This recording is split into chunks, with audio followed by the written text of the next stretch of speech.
अवतार परम पिता परमात्मा प्रभु महावीर के चरणों में कोटि पावन चरणों में कोटिश्य वंदन नमन। परम दयालु परम कृपालु कर्नाटक गज के श्री आराध्य गुरुदेव के पावन चरणों में कोटिश्य वंदन नमन। तब का दिव्य वरदान देने वाले मम आराध्य गुरुवर्या श्री प्रवेश कुमारी जी महाराज साहब के पावन चरणों में कोटिश्य वंदन नमन। 311 उपवास द्वारा विश्व की प्रथम तप साधिका बनकर जिन शासन की महती प्रभावना करने वाले तपाचार्या तप चक्रेश्वरी उप परिवर्तनी गुन्नी मैया श्री मोहन माला जी महाराज साहब के पावन चरणों में कोटिश्य वंदन नमन। मेरे जीवन पर अनंत उपकार करने वाले धर्म का दिव्य दान देने वाले आराध्य गुन्नी मैया के पावन चरणों में कोटिश्य वंदन नमन। आप सभी का हार्दिक हार्दिक अभिनंदन। औली तप आराधना की आज संपूर्ति दिवस है और आज 9वां दिन है नौपद आराधना का। नौपद आराधना के इस 9वें दिन में आज शरद पूर्णिमा भी है। शरद पूर्णिमा का महत्व आपको मालूम ही होगा। ये वर्ष में एक बार आती है शरद पूर्णिमा और चंद्रमा से विशेष किरणें झड़ती हैं, जैसे जिसको कहते हैं अमृत किरणें। तो ये अमृत किरणें जो होती हैं वो हमारे सभी तरह के रोगों को मिटाने में सहायक होती हैं। हमारे अंदर बल शक्ति पावर देने में समर्थ होती हैं। चंद्रमा जैसी शीतलता हमारे भीतर में आती है वो शीतल किरणें होती हैं।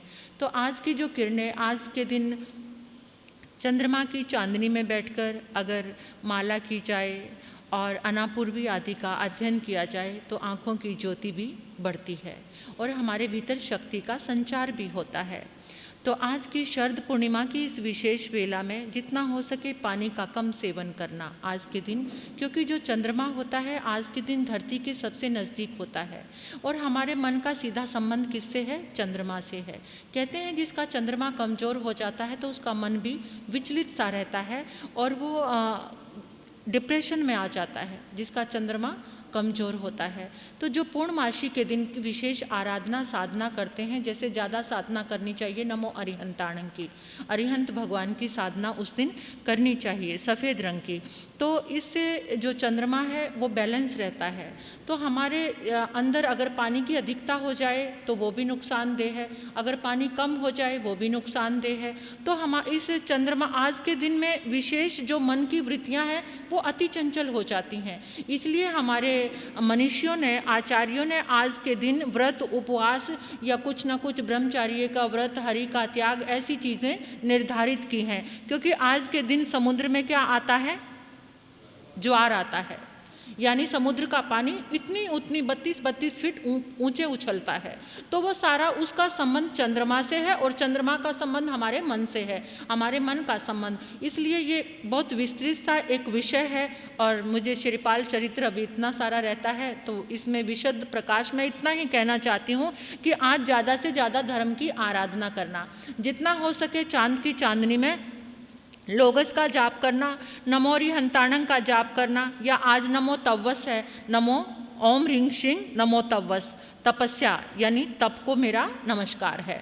तो इस तरह से ये जाप किया गया वो हमारे हृदय को हमारे मन को बैलेंस करता है, हमारे मन को व्यवस्थित करता है, हमारे मन को स्ट्रॉन्ग करता है, हमारी जो चित्त वृत्तियाँ चंचल हुई होती हैं उनको बैलेंस करता है। कोई डिप्रेशन है, कोई किसी तरह का स्ट्रेस है, कोई मन एंजाइटी है, इस आज की आराधना से वो सब ठीक हो जाते हैं। तो क्योंकि चंद्रमा धरती के सबसे ज़्यादा नज़दीक होता है। तो जो विधि के साथ आइंबिल तप कर रहे हैं उनके लिए आज की आराधना है ओम ह्रीं श्रीं नमो तव्वस। ओम ह्रीं श्रीं नमो तव्वस की 50 माला, 50 ही तिकुतों के पाठ से वंदन, 50 लोगस का उत्सर्ग और यानी ध्यान, और 50 ही नमोथुणं की आराधना करनी है। और आज का जो धान्य है यानी जो आज का अन्न ग्रहण करना है, खाना है, वो सफ़ेद रंग का है। उसमें चावल आदि ही आते हैं, चावल की फुलियाँ, चावल के परमल, चावल का कुछ भी आप और कुछ भी बना सकते हैं, जैसे चावल का पूड़ा आदि बना सकते हैं। ऐसे ये धान्य इसके खाने के लिए आता है। तो इधर आप सुन रहे हैं श्रीपाल और मैना सुंदरी का महान चरित्र जो हमारे पुण्य का उदय करने वाला है। कल आपने सुना था धवल सेठ की कुटिलता, अपने उपकारी के लिए ही वो कितना ज़्यादा अपने उपकारी को ही त्रास पहुंचा रहा है, उसी को मार डाला, समुद्र में गिरा दिया। लेकिन जाको राखे साइयाँ मार सके ना कोई, बाल ना बांका कर सके चाहे 100 से बैरी होए। कोई किसी को नहीं, ना कोई किसी को मारने वाला है, ना कोई किसी को जन्म देने वाला है। ये कर्मों की अनुभूति है। श्रीपाल तो बच गया और जाकर कंकुद्वीप के राजा का यहाँ जवाई भी बन गया, गुणमाला से उसकी शादी भी हो गई। और इधर से धवल सेठ अपना माया जाल रचाकर मगरमच्छ के आंसू बहा रहा है। उनके पास आकर, दोनों रानियों के पास आकर पाखंड रच रहा है। विधाता ने ये कैसा अन्याय किया, मेरे प्यारे पुत्र श्रीपाल को काल का ग्रास बना दिया। यानी जो कुटिल होता है, कुटिल व्यक्ति जो होता है, वो ज़्यादा ही ज़्यादा इतनी ज़्यादा माया करता है, वो भी इतनी ज़्यादा माया कर रहा है, इतना ज़्यादा छल कर रहा है, प्रपंच कर रहा है, उनके पास आकर के अनेकों तरह की बातें बना रहा है, मगरमच्छ के आंसू बहा रहा है। ऐसा है मानो अंदर तो विष भरा है और बाहर अमृत का ढक्कन है, कुटिलतापूर्ण बातें कर रहा है। तो उधर उसने सोचा, खुद तो आंसू बहा लिए, फिर आकर अपनी दूती को समझाया और जाकर कहा कि जाओ, तुम्हें मुंह मांगा इनाम दूंगा, उन दोनों को मना लो और दोनों को इस तरह से तैयार करो वो मेरी रानी बन जाएं दोनों। इतना कहकर वो मेरे वश में हो जाएं। धवल सेठ की पड़ी सीखी जो दासी थी वो मदन सेना और रतन मंजूषा के पास आई और मीठे शब्दों में बोली, बेटा संसार और में रात और दिन का चक्कर चलता रहता है। अरे क्या हो गया, श्रीपाल मर गया तो, और अनेकों दुनिया में श्रीपाल हैं। तुम ऐसा करो, ये रोना धोना छोड़ो और धवल सेठ के साथ अपनी जिंदगी की मौज मस्ती करो। क्या हो गया, एक फूल उजड़ गया तो, श्रीपाल तो चला गया। अब तुम ऐसे करो, धवल सेठ के साथ अपनी पूरी जिंदगी बिताओ। धवल सेठ तुम्हें किसी प्रकार की कमी नहीं होने देगा।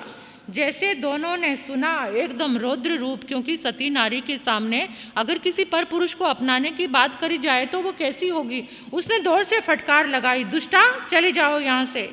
अगर तुमने ऐसा शब्द भी बोला तो भूचाल आ जाएगा, भूकंप आ जाएगा, ये धरती हिल जाएगी। तुझे पता नहीं, धवल सेठ हमारे धर्म के पिता हैं, हमारे ससुर हैं, वो हमारे पति को अपना बेटा मानते थे, तो वो हमारे पिता के समान है। दासी उनके पर फटकार सुनकर भागकर आ गई।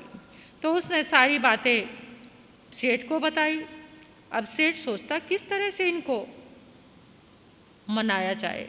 श्रीपाल के जो उसके धवल सेठ के जो सुमित्र थे, उन्होंने बहुत समझाया कि उसे साधारण नारी मत समझो सेठ जी, वो दोनों सती साध्वी नारी हैं, वो पतिव्रता नारी हैं, उनको अपने प्राण त्याग सकती हैं, लेकिन किसी पर पुरुष को वो देखना भी पसंद नहीं करेंगी। उनके पास शील की बहुत बड़ी ताकत है, इसलिए आपको समझना चाहिए। अब धवल सेठ ने सोचा कि चलो मैं ही उनके पास जाकर कहता हूँ, शायद मेरा प्रभाव पड़ जाए। तो धवल सेठ उन दोनों के पास आकर बोला, अब रोना धोना छोड़ दीजिए, श्रीपाल तो मेरा खरीदा हुआ दास था, उस दास के लिए तुम इतना क्यों रोती हो। अरे तुम घबराओ मत, मैं तुम्हारा राजा हूँ, तुम मेरी रानियाँ हैं, तुम्हें अपार धन का मैं स्वामिनी बना दूंगा, इंद्राणी बना दूंगा, एक बार मुझे स्वीकार करके तो देख। दोनों ने कहा, धिक्कार है पिताजी आपको। धैर्य से बोली वो, धिक्कार है पिताजी, आपको पता है रावण ने एक बार बुरी दृष्टि की थी, वो नरकगामी बना, कितना नरसंहार हुआ। आप हमारे धर्म पिता, हम तो आपको धर्म पिता समझते थे, अगर आपने ऐसा वचन, वो कहने लगा, छोड़ो छोड़ो इन सब बातों को, ये गई पुरानी बातें, ये पुरानी बातें हैं, तुम मुझे अपना पति स्वीकार कर लो, श्रीपाल तो मर गया, अब क्या करना है। तो एकदम उन्होंने सोचा, अगर आपने दोबारा से ये बात की, हम मरने को तैयार हो जाएंगे, और दोनों उसी समय मरने को तैयार हो गई। हम समुद्र में गिरकर अपने शील की रक्षा करेंगी, जैसे हमारा पति समुद्र में गिरा है। और उन्होंने उसी समय हाथ जोड़कर नमोकार महामंत्र की शरण ली, नवपद की आराधना की और समुद्र में गिरने को तैयार हो गई अपने शील की रक्षा के लिए, अपने शील धर्म को बचाने के लिए। एकदम क्या हुआ, जैसे ही उन्होंने ऐसा विचार किया, एकाग्रता पूर्वक उसी समय समुद्र में उत्पात मचने लगा, चारों ओर से घनघोर घटाएं छाने लगी, बादल गरजने लगे, बिजलियां चमकने लगी, और जोर जोर से समुद्र हिलोरे लेने लगा। सारे लोग भयभीत हो गए। क्षेत्रपाल देवता, चक्रेश्वरी देवी, सारे वहाँ शील सहाय देव उपस्थित हो गए और देवी देवता सपरिवार आकर सेठ दोनों सतियों के चरणों में गिर गया। एकदम जब ऐसा देखा कि भूचाल आ गया, समुद्र में ऐसे लहरें उठने लगी और इतनी जोर जोर से बादल गरजने लगे, वो उनके चरणों में पड़ गया। चक्रेश्वरी देवी ने सेठ को कहा, इन सतियों के कारण तू इनके चरणों में झुका है, माफी मांग रहा है, इसके कारण तुझे जीवित छोड़ रहे हैं। अगर दुष्ट तूने इनकी तरफ कभी बुरी नजर भी रखी तो तू सीधा नरक में जाएगा, तुम्हें हम छोड़ने वाले नहीं हैं अत्याचारी। और उन्होंने उसी समय जो शासन देव शासन माताएं आई थी 2 फूलों की माला दी और उनको कहा, बेटा इनको अपने गले में धारण कर लो, कोई भी दुष्ट अगर तुम्हें बुरी दृष्टि से देखेगा वो तुरंत भस्म हो जाएगा, उसका जोर नहीं चलेगा। कुल देवी आदि सब उनकी रक्षा करके और कहा, जो तुम चिंता कर रही हो ना अपने पति की, चिंता को छोड़ दो। तुम्हारा पति तो किसी राज्य में राज्य सुख भोग रहा है, वहाँ उसका विवाह भी हो गया है, अति शीघ्र उसका तुमसे मिलन होगा।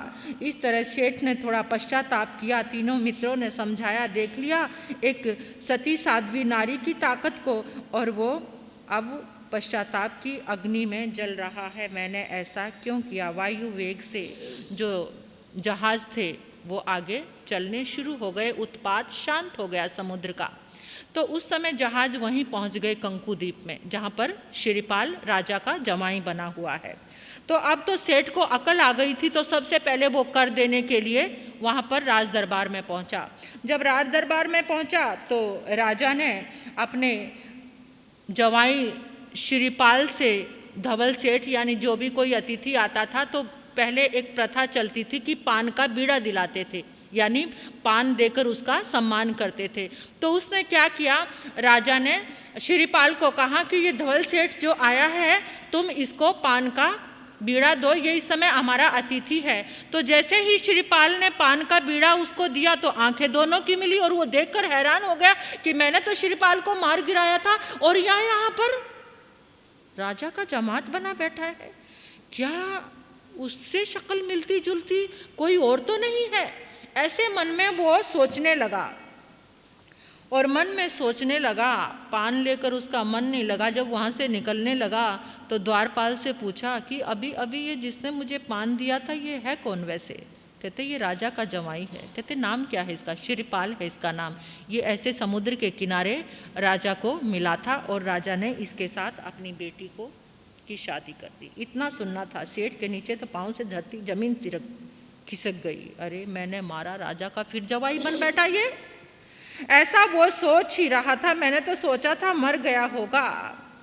मतिमान जो मंत्री था यानी जो अच्छा मित्र था वो उसको समझाने लगा कि जाओ शिरीपाल से क्षमा मांग लो, वो बड़ा क्षमा वीर है, वो तुम्हें क्षमा कर देगा, जाकर क्षमा मांग लो। इतने में दूसरा दुष्ट मित्र आ गया।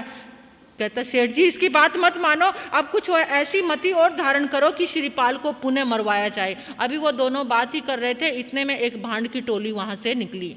जब भांड की टोली निकली तो एकदम उसने धवल सेठ ने मुख्य भांड समझते हो ना, पहले वो नृत्य नाटिकाएं आदि ऐसा काम करते थे, लोगों के मनोरंजन का काम किया करते थे, नृत्य दिखाते थे, नाटक दिखाते थे और ऐसे उनकी एक मंडली होती थी। तो मुख्य डूम को उसने बुलाया और कहा तुझे 1 लाख स्वर्ण मुद्राएं दूंगा। ऐसे ऐसे जो राजा का दामाद है उसने आपस में कुछ गुफ्तगू की कि तुझे जाकर ये काम करना है। अब वो डूम मंडली यानी वो जो भांड की मंडली थी राजा के दरबार में पहुंची। उन्होंने अनेकों प्रकार का नृत्य दिखाया। राजा बड़ा खुश हुआ तो वो अपने दामाद को ही प्रमुख रखता था। मुख्य जो भांड को जाकर उसने शिरीपाल को कहा कि जाओ उसको ये उपहार दो तुम, इसने इतना अच्छा हमें ये नाटक दिखाया है, इतना सुंदर मनोरंजन किया है, जाओ तुम उसको उपहार दो। जैसे ही वो उपहार देने के लिए गया, अब भांड सोचा कि शिरीपाल मेरे समीप आया है, अब मैंने जो कार्य करने के लिए 1 लाख स्वर्ण मुद्राएं ली है मेरा काम झट में हो जाएगा। और एकदम वो हर्षित हो गया, खुशी से एकदम फूला नहीं समाया और उसी समय शिरीपाल को पकड़कर कहने लगा ओए मेरा बेटा मिल गया, मेरा खोया हुआ बेटा मिल गया, मेरा बेटा मुझसे बिछुड़ गया था। उसी समय भांड की पत्नी भी आई और वो भी गले लगा के कहने लगी, धन्य राजा, धन्य तेरा दरबार, मेरा खोया हुआ पुत्र मिल गया। सब जो भांड मंडली थी, कोई आता हमारा जवाई है, कोई कहता ये हमारा मामा है, कोई कहता हमारा साला है, कोई कहता हमारा जीजा है, कोई स्त्री आकर लिपट गई ये मेरा पति है। यानी जितना भांड परिवार था सबने एक षड्यंत्र करके श्रीपाल को अपने जाल में जकड़ लिया। अब राजा देख रहा है और श्रीपाल भी देख रहा है। राजा ने श्रीपाल से पूछा, ये क्या है? कहते मैं क्या जानूं ये क्या है। कहते झूठ बोलता है। फिर राजा ने उस भांड की पत्नी से पूछा कि ये सब क्या बात है। वो कहने लगी, मेरे 2 पुत्र थे, एक गोवर्धन था, एक श्रीपाल था, और दोनों ही बहुत कलेशी थे। लड़ते झगड़ते एक दिन जाकर ये समुद्र के किनारे गए, वहाँ लड़ाई करने लगे और जाकर समुद्र में गिर गए। ये श्रीपाल तो बच गया और वो जो गोवर्धन था वो मर गया। अब राजा को तो बात जच गई। राजा ने श्रीपाल से पूछा कि सच बताओ ये क्या बात है। कहते महाराज, कहते मेरा जवाई बन बैठा। कहते महाराज, पानी पीने के बाद किसी की जाति पूछना ये तो बहुत गलत बात है। पहले तो उस घर का पानी पी लो और पानी पीने के बाद पूछो इसकी जाति क्या है। ये कौन सा न्याय है? ये कौन सा धर्म है? ये कौन सी चीज है? अरे आपको पता नहीं? मैंने आपको सब पहले बताया था। श्रीपाल ने सोचा, मैं चाहूँ तो अभी 1 मिनट में अपना बल दिखा सकता हूँ, लेकिन कर्म को क्या मंजूर है ये देखना चाहता हूँ। जब वो डूम की पत्नी ने बताया कि ये मेरा बेटा श्रीपाल है, ये बच गया, तो उसी समय राजा ने कहा, तूने मेरे साथ इतना बड़ा धोखा किया, मेरी पत्नी से, मेरी पुत्री से, सबसे झूठ बोला। श्रीपाल कहता, अगर आपको विश्वास ही नहीं है तो आप समझ लीजिए मैं यही हूँ, डूम ही हूँ, यही मेरा परिवार है। बहुत गुस्सा आया श्रीपाल को। अच्छा तेरी इतनी हिम्मत, एक राजा को धोखा दिया, राजकुमारी से विवाह कर लिया, उसको फांसी की सजा दे दी। श्रीपाल को क्या दे दी? फांसी की सजा दे दी। अब सूली पर चढ़ाने के लिए उसे सैनिक लेकर जा रहे हैं। एकदम महल में दासी को पता चला तो उसने तुरंत आके गुणमाला को बता दिया। श्रीपाल की जो पत्नी थी यानी राजा की जो बेटी थी उसको आके बता दिया कि तुम्हारे पति को फांसी पर चढ़ाया जा रहा है। तो वो कहने लगी कि एकदम तुरंत गई और जो फांसी का पर चढ़ाने वाले थे उनके पास कहती, रुको पहले मेरी बात सुनो। श्रीपाल से पूछा, स्वामी आप तो कोटि भट बलवान हैं, आप सब कुछ हैं, आप एक बार राजा के सामने अपना प्रदर्शन, अपना बल क्यों नहीं दिखाया? कहते मैं देखना चाहता था। तो बताओ मैं क्या करूं? तुम ऐसा करो, समुद्र के किनारे पर जाओ, वहाँ पर जो जहाज रुका होगा उस जहाज में मेरी 2 पत्नी हैं। उसने पता कर लिया था सारा की, उसने धवल सेठ को पहचान लिया था पान का बीड़ा देते, और उसे समझते देर ना लगी कि ये सारी माया धवल सेठ की ही है, जिसको मैं पिता कहता था। अपने ही अपनों के साथ दगा करते हैं, जिसे अपना समझो वही ऐसे निकलते हैं। तो उसने अपनी पत्नी गुणमाला को कहा कि जाओ तुम और वहाँ पर समुद्र के किनारे पर जाकर आवाज़ लगाओ। तो वो जाकर गई और उसने ज़ोर ज़ोर से आवाज़ लगाई, मदन सेना, रतन मंजूषा, बहन जल्दी से बाहर आओ, देखो हमारे ऊपर बहुत बड़ा कष्ट आ रहा है। एक आवाज़ लगाई, दूसरी आवाज़ लगाई, तीसरी आवाज़ उनके कानों में पहुंची, अरे हमें कौन पुकार रहा है। दोनों रानियां जो जहाज़ में बैठी थी वो बाहर निकल कर आ गई। कहते बहन आप हमें आवाज़ लगा रही हो, बात क्या? उसने सारी बात बता दी कि ऐसे ऐसे पति को भांड बना दिया है और इस तरह से उनको मेरे पिता ने सूली की सज़ा दे दी है और तुम्हें ही जाकर बताना है। तो वो आकर एकदम राज दरबार में पहुंची। राज दरबार में आकर पहुंची और उन्होंने सारी की सारी कहानी राजा को बता दी। राजा बड़ा शर्मिंदा हुआ कि ये धवल सेठ बड़ा दुष्ट है, हमारे शील को भी ये नष्ट करना चाहता था, इसी ने हमारे पति को भांड बनाया है। उसी समय राजा ने श्रीपाल से क्षमा मांगी और उन भांडों की मंडली को पकड़वाया। भांडों ने आकर बता दिया, क्योंकि वो मंडली ज़्यादा दूर नहीं थी, नगर में ही थी, अभी उनको पकड़वा लिया और उन्होंने बताया हमने लालच के वश में आकर इसको भांड बना दिया था। तो राजा ने धवल सेठ को पकड़वा लिया। पकड़वा लिया और उसे मृत्यु दंड दे दिया कि इसको मृत्यु दंड है। श्रीपाल ने कहा नहीं, ये मेरे धर्म के पिता हैं, मैंने इनको अपना, देखो उपकारी। आपने वो कहानी सुनी होगी कि एक संत एक बार स्नान कर रहे थे और उनके एक बिच्छू पानी में डूब रहा था। बिच्छू पानी में डूब रहा था तो उन्होंने क्या किया, उस बिच्छू को अपने हाथ में उठा लिया बचाने के लिए, लेकिन बिच्छू ने डंक मारा, फिर हाथ से वो बिच्छू नीचे गिर जाता। संत फिर उठाता उसे बचाने के लिए, फिर वो डंक मारता, लेकिन आखिर में उसने उस बिच्छू को बचा ही लिया डंक खा खा कर। इसी तरह से श्रीपाल भी था, वो बार बार डंक लगा रहा था, बार बार मरने की उसकी साजिश रच रहा था मारने की, लेकिन फिर भी श्रीपाल उसको बचाता चला जा रहा था। तो श्रीपाल ने कहा ये मेरे धर्म के पिता हैं। उसी समय ज्योतिषी को भी बुलाया, जिस ज्योतिषी ने आकर वो पुत्री के लिए कहा था कि ये ऐसे समुद्र के किनारे पर तुम्हें एक युवक मिलेगा और वो इतने लक्षणों से युक्त होगा, पुण्यवान होगा, उसके साथ अपनी पुत्री का, उसको भी बुलाकर उन्होंने बहुत सारा दान दहेज दिया। रतन, मंजूषा और मदन सेना और गुणमाला के साथ वो श्रीपाल प्रेम पूर्वक वहाँ पर रह रहा है और वो ध्वल सेठ भी वहीं पर रह रहा है। लेकिन दुर्जन अपी कभी अपनी दुर्जनता नहीं छोड़ता। नीम को चाहे कितने ही घी में डुबा लो वो कड़वा का कड़वा रहेगा। नीम के पास चाहे कितना ही गुड़ रख दो वो कड़वा का कड़वा ही रहेगा। एक बार वो फिर सोचने लगा, फिर कुबुद्धि जाग गई इसको कि श्रीपाल ने सब कुछ मेरा हड़प लिया, ये 3-3 राज्यों का स्वामी होकर बैठ गया, अब मैं इसे नहीं छोड़ूंगा। उसे पता चला कि श्रीपाल 7वीं मंजिल पे 7वें कक्ष में उसकी साधना चल रही है, अपनी पत्नियों से अलग सोता है, अब मैं जाकर इसको मारूंगा। उसने एक कटारी ली और रात को ही चढ़ने लगा 7वीं मंजिल पे। जब 7वें खंड पर चढ़ रहा है तो 5-6 मंजिल पर चढ़ा था, उसका पाँव फिसल गया और जो कटार लेकर वो चढ़ रहा था ना, चाकू लेकर, छुरी लेकर के, वो छुरी ऐसे इस बल गिरा कि वो छुरी उसके ही सीने में लग गई, उसके प्राण खत्म हो गए और वो 7वीं नरक में गया। वो जो ध्वल सेठ है कैसे भावों में ऐसे रुद्र ध्यान में मरा, तो वो उसने सारा सब कुछ बिगाड़ लिया। फिर भी श्रीपाल ने कहा ये मेरे पिता थे, इनका दाह संस्कार बड़े अच्छे से किया जाए। अच्छे से किया गया और श्रीपाल वहाँ पर रह रहा है, नवपद की आराधना में लीन है, स्वर्ग जैसे सुख भोग रहा है। और इस तरह से श्रीपाल वहाँ रहते रहते कुछ समय हो गया। एक दिन वो बाग में गया, बाग में वो सैर करने के लिए गया तो वहाँ एक सार्थवाह आया हुआ था, यानी एक व्यापारी आया था।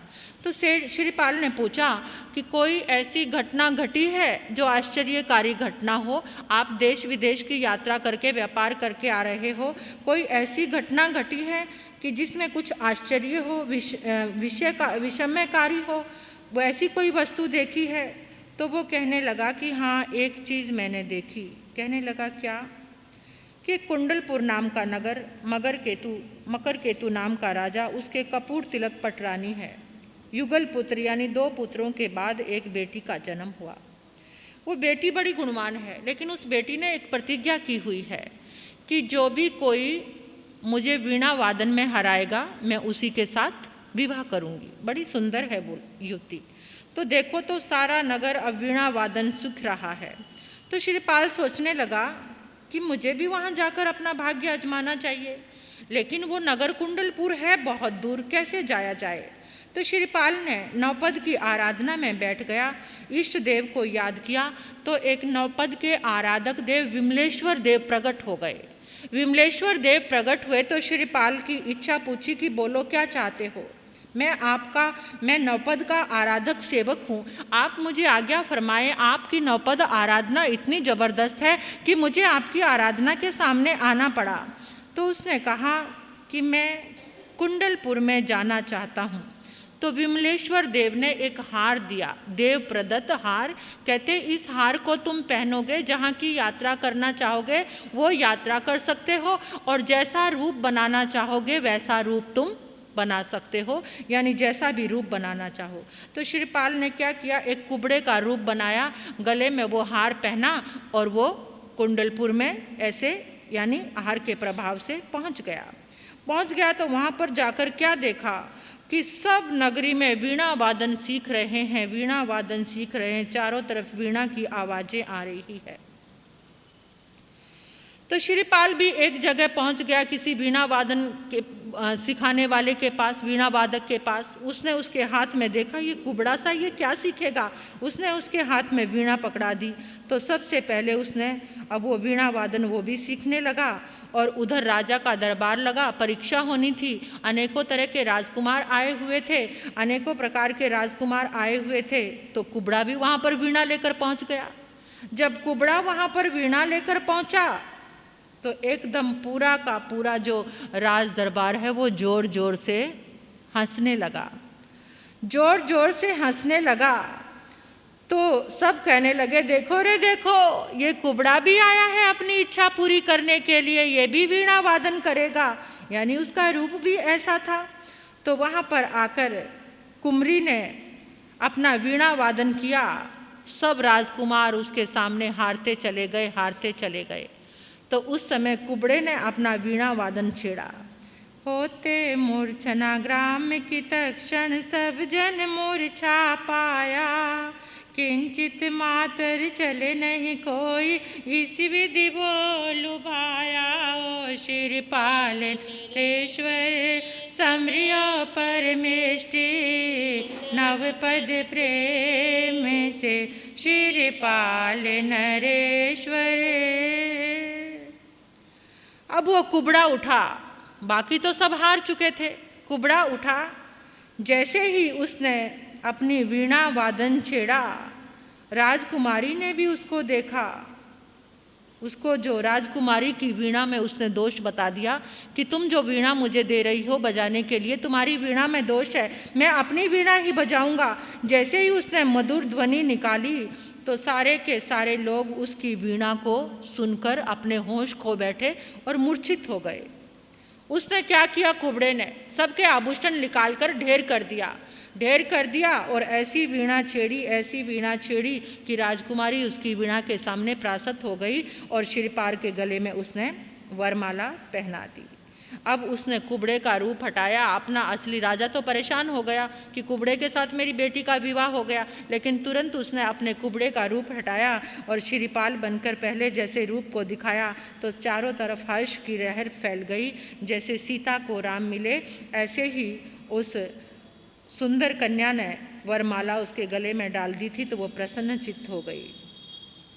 ऐसे ही श्रीपाल रह रहा था तो एक दिन एक परदेशी और वहाँ पर आया और श्रीपाल से कहा कि यहाँ से 300 योजन दूर कंचनपुर नाम का नगर है, वहाँ पर वज्रसेन नाम का राजा है, कंचनमाला महारानी है, त्रिलोक सुंदरी उनकी एक बेटी है जो उर्वशी के समान सुंदर है।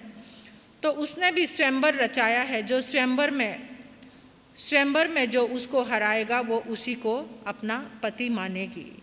तो अब श्रीपाल तो था ही पुण्यवान। आषाढ़ कृष्णा द्वितीया का दिन था। ऐसे ही कुबड़े का रूप धारण किया, कंचनपुर नाम की नगरी में पहुंचा और मंडप में जहां पर द्वारपालों ने उसे प्रवेश करने से मना किया तो उसने एक सोने का हार उनको निकाल कर दे दिया और वो हार लेकर उसको प्रवेश करने दिया। तो त्रिलोक सुंदरी मंडप में उसने प्रवेश किया। श्रीपाल ने अपना उसको असली रूप एकदम दिखा दिया। तो उसने उस मंडप में श्रीपाल के गले में ही वरमाला पहनाई। चारों तरफ खुशी की लहर दौड़ गई, यानी श्रीपाल को उसने अपना वर स्वीकार किया। तो त्रिलोक सुंदरी के साथ अब श्रीपाल एकदम सुख भोगने लगा। सुख भोगने लगा तो कुछ दिनों के बाद पता चला, नगरी में राज दरबार में एक व्यक्ति आया और उसने आकर बताया कि महाराज एक बड़ी विचित्र घटना है। क्या? दलपत नाम का नगर है, धरापाल वहाँ का राजा है और उनके गुणमाला नाम की पटरानी है, लेकिन श्रृंगार सुंदरी एक बहुत सुंदर कन्या है जिसका 5 पुत्रों के बाद जन्म हुआ। उसने वो 64 कलाओं में निपुण है और उसने ये कहा है कि जो भी कोई मुझे मेरे प्रश्न उत्तर में हराएगा मैं उसी से विवाह करूँगी। तो 5 उसकी सखियाँ भी हैं। वो 5 सखियों ने भी यही निश्चय किया है कि हम जैन धर्म से संबंधित कुछ प्रश्न करेंगे, जो हमें हराएगा हम उसी को अपना वर स्वीकार करेंगे। तो इस तरह से श्रीपाल ने सुना और श्रीपाल वहाँ पर पहुँच गया। हार के प्रभाव से श्रीपाल दलपत नगर में पहुँचा। दलपत नगर में पहुँचा तो वहाँ राज दरबार सजा हुआ था। राजकुमारी को बुलाया और उनकी राजकुमारी की सखियां भी आ गई। सभा बीच में स्थित पुतलो तस मस्तक कर ठायो, कहो समस्या पूर्ण कर दो श्रीपाल फरमायो हो। श्रीपाल नरेश्वर समरियो परमेष्टि, नवपद प्रेम से श्रीपाल नरेश्वर। श्रीपाल ने कहा, मैं तुम्हारे प्रश्नों के उत्तर देने के लिए तैयार हूँ। तो पहली सखी जो पंडिता थी उसने अपना प्रश्न रखा कि मन वांछित फल होए, कि मन वांछित फल किसको मिलता है। तो श्रीपाल ने इसका जवाब दिया कि अरिहंत और नवपद की जो मन वचन काया से ध्यान करता है उसको मन वांछित फल की प्राप्ति होती है। तो दूसरी सखी विचक्षणा ने भी अपना प्रश्न रखा और उसने कहा, अरिहंत देव सुसाधु गुरु दया धर्म में हृदय में रखो, नवकार मंत्र का सदा जाप करो और किसे मत देखो। उसने कहा, विचक्षणा ने कहा कि किसी को मत देखो। तो श्रीपाल ने कहा कि सिर्फ अरिहंत भगवान की ओर देखो, सदगुरु को देखो, धर्म को देखो, नवकार मंत्र को देखो और किसी को मत देखो। तो ऐसे फिर तीसरा प्रश्न प्रगुणा ने रखा, कर सफलो अपान, कि अपनी आत्मा को सफल करना है। तो श्रीपाल ने इसका उत्तर दिया कि सुपात्र दान दीजिए, धर्म की आराधना कीजिए और आत्मा को अपना सफल बनाओ। वही आत्मा को सफल बनाता है जो सुपात्र दान देता है, संयम में मन लगाता है और जो धर्म की आराधना करता है। चौथी सखी निपुणा ने कहा कि जितना लिखा ललाट, कि ललाट में जितना लिखा है इसको पंक्ति को पूरा करो। तो श्रीपाल ने उत्तर दिया, हे मन चिंता ना कर, किसी जाल में मत फंस, आत्मा को मत फंसा, चाहे कितना भी प्रयास करो, लेकिन जितना भाग्य में लिखा है उतना ही तुम्हें मिलेगा। पांचवी सखी दक्षा ने आगे कहा कि उसके जगत में सभी दास होते हैं। किसके? श्रीपाल ने कहा, जिसने पूर्व भवन में पुण्य किया होता है उसके सभी दास बनते हैं। अब राजकुमारी श्रृंगार सुंदरी ने आगे कहा कि सूर्य से पहले उदित कौन होता है? सूर्य से पहले उदित कौन होता है? तो श्रीपाल ने कहा कि जिसने अपने जीवन में यश प्राप्त किया होता है वो सूर्य से पहले उदित होता है, यानी सूर्य से पहले उसका नाम लिया जाता है जिसने अपने जीवन में बहुत यश कमाया। अब पांचों सखियों ने और राजकुमारी ने श्रीपाल के गले में वरमाला पहनाई और वो पांचों सखियों ने और राजकुमारी के वो श्रीपाल पति बन गए। कितने सारी विवाह हो गए शादी के, कितनी सारी शादियां हो गई श्रीपाल की। उसी सभा में एक दिन एक अंगभट्ट नाम का ब्राह्मण आया और श्रीपाल के रूप सौंदर्य पर आकर्षित होकर कहा उसने कि कोलागपुर नाम का नगर है, वहाँ पर विजय सुंदर महारानी के 7 पुत्रों के बाद रंभा के समान एक जय सुंदर कन्या है। ऐसा अद्वितीय सुंदर रूप है और उसने राधा वेद यज्ञ किया है। राधा वेद यज्ञ कैसा होता है? जैसे अर्जुन और द्रौपदी का विवाह हुआ था, यानी एक काठ की जो लकड़ी की एक पुतला सा बनाकर या कोई मछली सी बनाकर ऊपर एक गोल चक्कर में टांग दी जाती है, नीचे तेल का कढ़ाया होता है, उसमें उसकी परछाई को देखकर उसको बेंधना होता है। तो इस तरह से श्रीपाल वहाँ पर पहुँच गया और उसने राधा वेद यज्ञ किया। जयसुंदर कन्या से उसका विवाह बड़े हर्ष उल्लास के साथ हो गया। बड़े हर्ष उल्लास के साथ उसका विवाह हो गया। अब इतनी सारी राजकुमारियाँ, अब जहाँ जहाँ विवाह हुआ सब जगह से उसके लिए मतलब आमंत्रण आ रहे हैं कि बेटा इतने समय से गया हुआ है, वापस लौटो, वापस लौटो। तो इस तरह से श्रीपाल ने वहाँ राज परिवार से आज्ञा ली। हाथी घोड़े दल बल के साथ कोलागपुर नगर से प्रस्थान करके वो कंकुद्वीप के थाना नगर में पहुँच गए।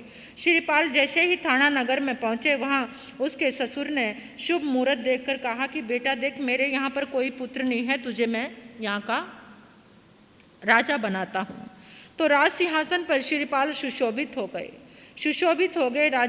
राजपाट उसका चल रहा है। एक दिन रात्रि को श्रीपाल को मैना सुंदरी की याद आ गई। राजपाट वो अच्छे से भोग रहा था, चला रहा था, इतनी सब रानियों के साथ रह रहा था, तो एकदम उसको मैना सुंदरी की याद आ गई। मैना सुंदरी की याद आई और उसने अपना वचन भी याद आ गया। ओहो, मैंने मैना सुंदरी को वचन दिया है कि 12 वर्ष के बाद जो अष्टमी आएगी, मैं अष्टमी के दिन तेरे पास आ जाऊंगा। अब अष्टमी भी नज़दीक है, अब मुझे यहाँ से चलना चाहिए। उसकी नींद दूर चली गई, नींद उड़ गई और अपनी पत्नी मैना सुंदरी और माँ के बारे में वो सोचने लगा। रैन मंजूषा ने देखा कि पति अभी तक सोए नहीं हैं, बात क्या है। श्रीपाल ने सारी की सारी बात रैन मंजूषा को बता दी और कहा कि तुम्हारी बड़ी बहन सती शिरोमणि मैना सुंदरी की याद आ गई है, अब अष्टमी भी आने वाली है। दोनों रानियां बातें सुनकर हैरान हो गई और कहने लगी कि अभी हमें प्रस्थान करना पड़ेगा, सुबह हम पिता से बात करेंगे। उन्होंने सुबह राजा से बात की। अब राजा भी रोक नहीं सकता था। श्रीपाल अपनी सारी पत्नियों के साथ और इतने सारे सैनिकों के साथ, हाथी घोड़ों के साथ, इतनी बड़ी भारी सेना के साथ उसने चलना शुरू किया। अब वो चलना शुरू किया तो चलते चलते सुफारक नाम के एक नगर के बाहर आकर वो रुके। नगर के बाहर आकर रुके तो पता चला सब जगह से श्रीपाल का सम्मान करने के लिए राजा आगे से आगे उपहार लेकर पहुंचे थे, लेकिन वो सुपारक नाम का नगर था, वहाँ का राजा नहीं आया। पता किया तो पता चला कि वहाँ की राजा की जो बेटी त्रिलोक सुंदरी थी उसको सांप ने काट लिया। सांप ने काट लिया तो वो मर गई है और उसका संस्कार करने के लिए राजा जा रहा था। तो श्रीपाल एकदम दौड़ा दौड़ा गया और उसने कहा कि ठहरो। एकदम उसने वो जो हार था उसके पास, उस हार को पानी में डाला, नवपद की आराधना की और उस राजकुमारी के ऊपर पानी का छींटा दिया। पानी का छींटा दिया तो उसका सारा जहर उतर गया मंत्र के प्रभाव से, हार के प्रभाव से, यानी वो स्वस्थ हो गई। स्वस्थ हुई और जैसे ही उसने श्रीपाल को देखा मोहित हो गई। उसने कहा मैं इसी से, जिसने मेरे प्राण बचाए हैं, इसी के साथ मैं विवाह करूंगी। उसके साथ विवाह हो गया। अब श्रीपाल उस पत्नी को भी लेके, उस राजा ने भी खूब सारा दान दहेज दिया, यानी इतनी बड़ी लाम लश्कर लेकर, इतनी बड़ी सेना लेकर चल रहा था। ऐसे लग रहा था मानो कोई चक्रवर्ती राजा आ रहा है। अब श्रीपाल को माँ की ममता याद आ गई और उसने आकर के उज्जैनी नगरी के बाहर आकर अपना पड़ाव डाल लिया। तो उधर राजा को पता चला, संदेश पहुंचा उज्जैनी नगरी के राजा के पास कि नगरी को चारों तरफ से सैनिकों ने घेर लिया है। पता नहीं किस चक्रवर्ती ने आकर हमला कर दिया है। अब राजा तो बूढ़ा हो चुका था, वो मैना सुंदरी का पिता, उज्जैनी का राजा। अब वो सोचने लगा मेरे पास तो इतनी सेना भी नहीं है जो इससे लड़ने जाऊं। तो मंत्री ने कहा महाराज ऐसा करो, कंधे पर कुल्हाड़ा लेकर, गीले कपड़े करके, मुंह में तृण लेकर आप जाकर राजा के सामने उपस्थित हो जाओ। ये एक युद्ध को टालने की बात है, क्योंकि इतना बड़ा राजा आया है, उज्जैनी नगरी तो तहस नहस हो जाएगी और आपको समर्पण कर देना चाहिए। राजा कहने लगा हाँ ये बात ठीक है। और उधर से रात्रि का समय था। श्रीपाल भी सोच रहा था कि आज सप्तमी है और कल अष्टमी है, तो कम से कम एक बार मैं माकर जाकर और मैना से मिल आऊं, अकेला ही जाकर। हार का प्रभाव उसके साथ था ही, हार उसने गले में पहना।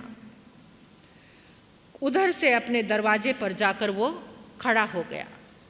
दरवाजे पर जाकर खड़ा हुआ, अंदर से आवाज़ आ रही है। माता कमल प्रभा अपनी बहू मैना सुंदरी से कह रही है बेटा ये कैसा संकट आया है, पता नहीं कौन से चक्रवर्ती ने आकर घेर लिया है और 12 वर्ष भी होने आए हैं, पुत्र का अभी तक कुछ पता नहीं है। मैना सुंदरी कहती माता जी आर्त ध्यान मत करो, जरा भी मत डरो, मुझे पता है, नवपद पर मुझे पूरा विश्वास है, मेरे पति अपना जो वचन देकर गए हैं वो जरूर आएंगे। और वैसे भी आज एक शुभ शकुन हो रहा है, मेरी जो बाईं आंख फड़क रही है, मुझे ऐसा लग रहा है कि जल्दी से आपके बेटे दर्शन देने वाले हैं। इतना कहना था। बहू के वचन सुनकर कमल प्रभा रानी बड़ी खुश हो गई और उधर से श्रीपाल ने एकदम द्वार खटखटाया। द्वार खोला उन्होंने। इतनी रात में कौन है, पहले तो डर गई, फिर जैसे ही द्वार खोला वो श्रीपाल को देखकर माँ के तो होश ही उड़ गए और मैना सुंदरी चरणों में गिर गई। उधर से श्रीपाल माँ के चरणों में शीश झुका रहा है। मैना सुंदरी बड़ी खुश हुई। श्रीपाल ने कहा अधिक बातों का समय नहीं है। माँ को कंधे पर बिठाया, मैना सुंदरी को भी कंधे पर बिठाया और हार के प्रभाव से जहाँ पर उसने तंबू ताने हुए थे उज्जैनी नगरी के बाहर वहाँ पर आ गया। अब उधर से उसका पिता, मैना सुंदरी का पिता भी सुबह अगले दिन उसने सोचा कि युद्ध को कैसे टाला जाए, तो वो भी अपने कंधे पे एक कुल्हाड़ी लेकर, मुंह में तृण लेकर, गीले कपड़े पहनकर श्रीपाल के सामने आकर झुक गया। जैसे ही वो सामने आया, श्रीपाल ने कहा पिताजी आपने मुझे पहचाना नहीं, मैं उज्जैनी नगरी पर चढ़ाई करने नहीं आया था, मैंने तो एक दिन के लिए यहाँ पर डेरा डाला था। वो बड़ा खुश हो गया, आपस में बड़ा मिलन हुआ और एकदम गर्व महसूस करने लगा। तो उधर से राजा ने बड़ा उत्सव रखा। उत्सव में जो महाकाल राजा था उसने जिस समय अपनी पुत्री की शादी की थी तो एक नट मंडली श्रीपाल को दहेज में दी थी। तो श्रीपाल ने इशारा किया उस नट मंडली के लिए कि उठकर नृत्य करो, लेकिन जो मेन नृतिका थी, नाचने वाली थी, वो एकदम उठ ही नहीं रही थी। वो कहा बात क्या है, उठ ही नहीं रही है ये। तो श्रीपाल ने आदेश दिया कि जल्दी से नृत्य दिखाओ, उठो, लेकिन वो मेन जो नृतिका थी वो उठने का नाम ही नहीं ले रही। मैना सुंदरी ने देखा कि इसको कुछ परेशानी है, क्या बात है। उसी समय वो कहने लगी बब्बर देश महाकाल नगर में सार्थवा जब लाई, बेची बाजार लिवेशा मुझको नट की कला सिखाई। ओ श्रीपाल नरेश्वर समरियो परमेष्टि, नवपद प्रेम से श्रीपाल नरेश्वर। वो कहने लगी कहाँ शंखपुर, कहाँ उज्जैनी, कहाँ महाकाल राजा, और आज मेरी किस्मत देखो कि मुझे भाग्य ने नटवी बना दिया। सब उसको देखकर हैरान हो गए, क्या बात। वो उसी राजा की बेटी सुरसुंदरी थी, यानी मैना सुंदरी की बहन थी। उसने कहा कि जिस समय आपने मेरा विवाह किया उसी रात्रि में चोरों ने हमारे ऊपर आक्रमण किया, मेरा पति मुझे छोड़कर चला गया। उधर से एक सार्थवा आया, सार्थवा ने मुझे नेपाल देश में बेचा। नेपाल में जिसने मुझे बेचा वहाँ पर मुझे किसी ने खरीद कर एक वेश्या के यहाँ बेच दिया और वेश्या ने मुझे खरीदा। तो वहाँ पर उस नट मंडली में, फिर वहाँ पर एक नट मंडली आती है, उस नट मंडली ने मुझे खरीद लिया और तब से मैं ये नाचने का काम कर रही हूँ।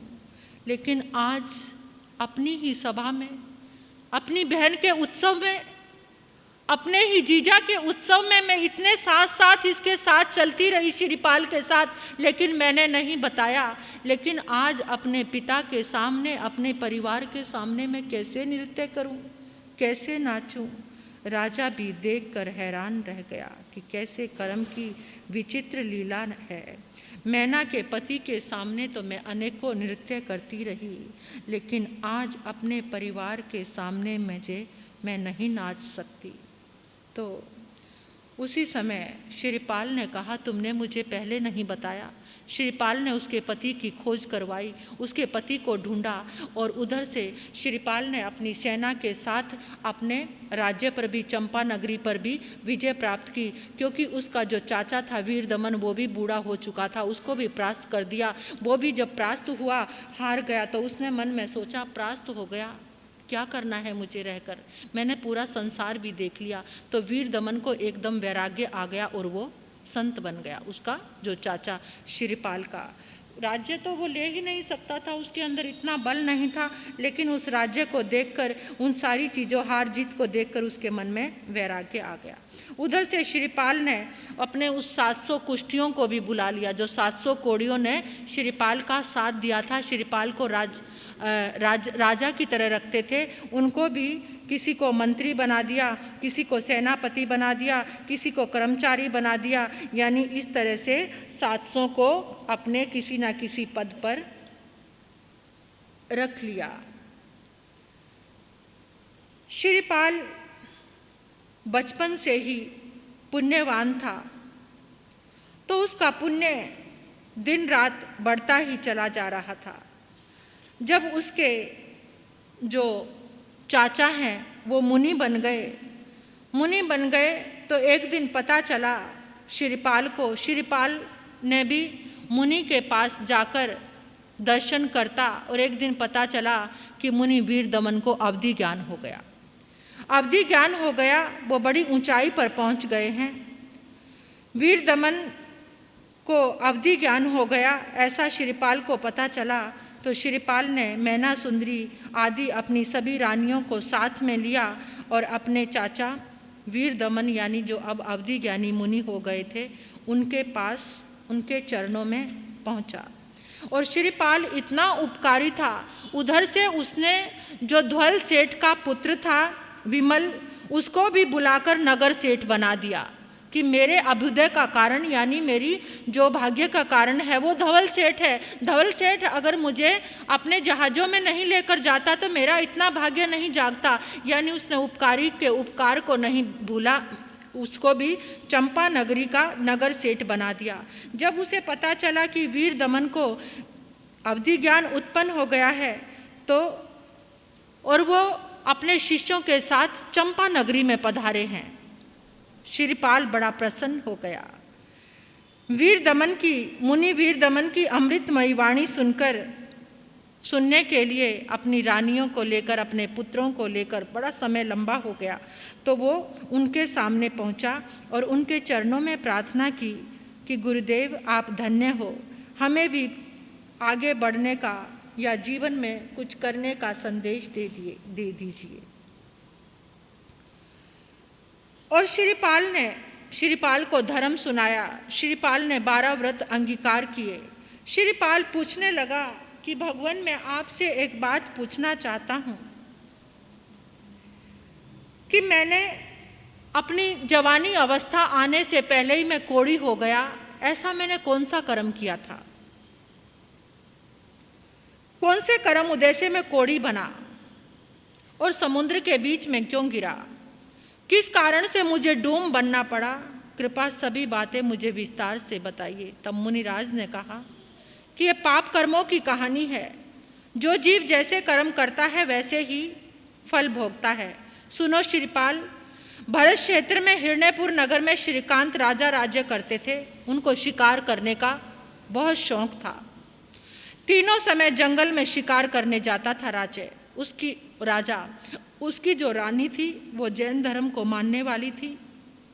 राजा को हमेशा समझाती, मना करती कि आप शिकार मत करो, आपको ये शोभा नहीं देता, मूक पशुओं की हत्या मत करो, तलवार मत उठाओ। लेकिन राजा जो था वो सुनता ही नहीं था।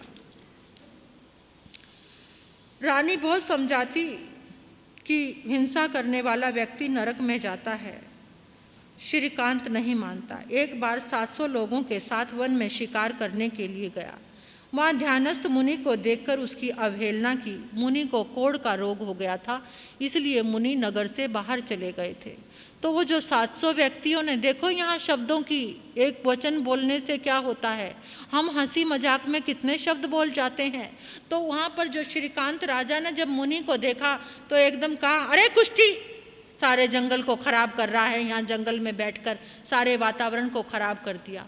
जो 700 सैनिक थे उन्होंने भी साथ में कहा, चल कुष्ठी परे हट जा। तो क्या बोला? सिर्फ एक शब्द बोला, कुष्ठी नफरत से परे हट जा। तो उस कर्म के कारण शिकार तो करता ही था। उस कर्म के कारण शिवपाल को क्या बनना पड़ा? कोड़ी बनना पड़ा। और एक दिन तुम जब पुनः शिकार को गए तो नदी के किनारे पर एक मुनि ध्यान में बैठे थे।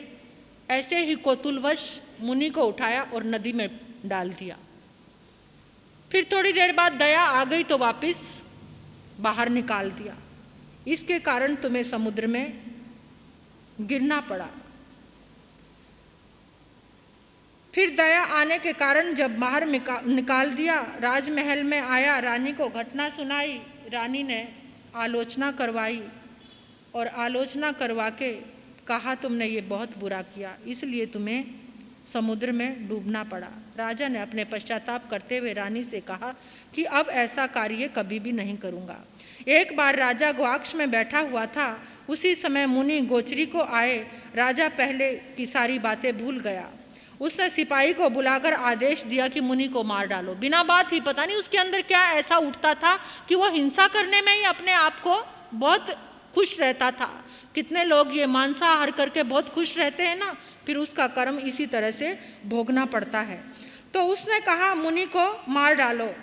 तो रानी ने रोकते हुए कहा, यह आप कैसा पाप कर रहे हो? रानी ने रोका, मुनि को प्रसाद में बुलाया, यानी महल में बुलाया, आहार पानी बहराया और उसने भी विनयपूर्वक अपने अपराध की, जो राजा ने भी, श्रीकांत राजा ने भी क्षमा मांगी।